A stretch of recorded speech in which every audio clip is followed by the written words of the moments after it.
Thank you for watching Aripedia World videos. In this video, we'll be learning about the research instruments. There are three main research instruments that the companies they utilize.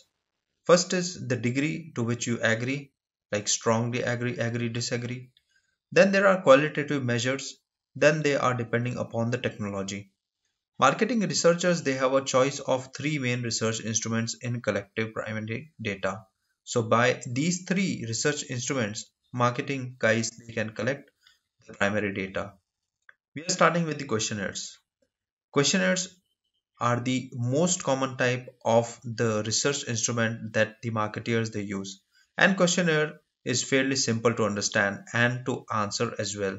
A questionnaire consists of a set of questions presented to the respondents where they are asked certain questions that includes their taste, that includes their spending capacity, that includes their common behavior towards a brand, and then other things as well. For example, if you ask a given set of questionnaire to a person living in a metro city, then his or her answers would be very much different than a person who is residing in a tier 2 or a tier 3 city. And that's how location greatly influences the way you answer the questionnaires. Researchers they really need to carefully develop, test and debug these questionnaires before administering them to a large scale. The form, the wording, the sequence of the question can all influence the responses. Close-ended questions specify all possible answers and provide answers that are easier to interpret and tabulate because they are generally in yes or no, because they are generally measurable in their capacity. Whereas when you talk about the open-ended questions, these allow respondents to answer in their own words and often reveal more about how the people think. They are especially useful in exploratory research where the researcher is looking for insight into how people think rather than measuring how many people think in a certain way. Let us see about the do's and the don'ts of the questionnaires. First is that you ensure that the questions are without bias. You do not lead the respondent into an answer. Second is that you make the question as simple as possible. Questions that include multiple ideas or two questions in one will confuse respondents, and hence your ultimate purpose of asking the question and getting the data, getting the information will be hampered. Third, you have to make the questions very specific. Sometimes it is advisable to add memory quiz where you are asking questionnaires if they have been through a video clip or they have been shown an image. Then you can even remind them to base their question specifically on a person, location, or a color that they have been through in a video clip or they have been shown through an image. Fourth is that you avoid jargon or shorthand that are not used in everyday language. Then you have to steer clear of the sophisticated or uncommon words. Use only words in the common speech. Avoid ambiguous words, which means words like usually or frequently should be avoided because they do not have a specific meaning. Then coming on to the seventh point where you avoid questions with a negative in them. Like it is better to say do you ever than do you never. So you have to avoid a negative start in any of your question. Then you need to avoid hypothetical questions. It is better to stick to reality than to imaginary situations. Remember that we are discussing real issues of American Airlines. It's difficult to answer the questions about imaginary situations. So that's why you need to avoid hypothetical questions. Those questions, those situations which may never really exist. Then ninth point is where you have to avoid those words that can be misheard. This is especially important when administering the interview over telephone. Then 10th point is where you desensitize questions by using response band. Response bands are nothing but small fragments of questions where you are asking multiple questions from the respondent, like to ask people about their age or ask companies about employee turnover rates, offer of range, and other things. Then 11th point is where you ensure that fixed response do not overlap. Categories used in fixed response questions should be distinct and they should not overlap. The last point is that you allow for the answer other in the fixed response questions, because there is a possibility that the option that you have given may not be the option that the respondent is looking for. Then comes the qualitative measures.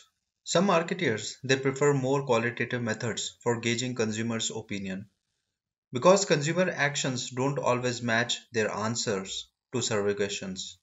If you put a questionnaire before a consumer, he or she may take what she feels at that particular moment, right? But in reality, they may act differently. So there has to be some qualitative measures where you are actually gauging the actions of the customers. Qualitative research techniques are relatively unstructured measurement approaches that permit a range of possible responses. Because of the freedom it affords, both researchers in their probes where they are probing the consumer's responses and consumer in their responses to a questionnaire or to a play or to a situation, here the qualitative research can often be an especially useful first step in exploring consumers' brand and product perceptions. Qualitative research does have its own drawback. Marketeers they must temper the in-depth insights that emerge with the fact that the samples are often very small and may not necessarily generalize to a broader population. There are two basic types of qualitative tools that may be used as a part of service quality measurement programs. First is the focus groups and second the depth interviews. We have already seen about these two in our previous videos in brief. Let us start with the focus groups. Focus groups are most familiar technique and involve a largely free-flowing unstructured discussion by a group of people for the purpose of eliciting idea or reactions to a topic such as service expectations. If you have been through an exam where you are writing an exam for MBA entrance or maybe engineering entrance, then before the final selection for the college, you may be called for a group discussion. Those group discussions are more or less similar to focus groups, where you have been given a topic to discuss upon. You are free to share your ideas in the favor or against the favor, and sometimes there is a possibility that you can remain neutral as well. So, those GDs or group discussions are similar to these focus groups where you are discussing about some ideas, you are discussing about some ways, and you are learning how consumers may react to a given situation. The third point in the research instrument is taking the use of technological devices. Galvanometers, tachistoscope, electronic devices can all be used to understand and record the action and the reaction of the consumers to a particular brand or service. Galvanometer can measure the interest or emotion aroused by exposure to a specific ad or a picture. Then there are some instruments which flash an ad to a subject with an exposure interval that may range from less than 1/100th of a second to several seconds. After each exposure, the respondent describe everything he or she can recall. There are eye cameras that study respondents' eye movement to see where their eyes land first, how long they linger on a given item, and so on. Technology has now advanced to such a degree that marketeers can use devices such as skin sensors, brainwave scanners, and full body scanners to get the consumer's responses. Now let's quickly move on to questionnaires examples. Here we are seeing the example of close-ended question. There is a question, and to one single question there can be multiple choices. There are chances that there will be two or more answers to a single question. First question that we are taking as an example is, with whom are you traveling on this flight? The answers can be no one, that means that I am traveling single. Second, children only. Third, spouse. Fourth, business associates. Fifth, spouse and children.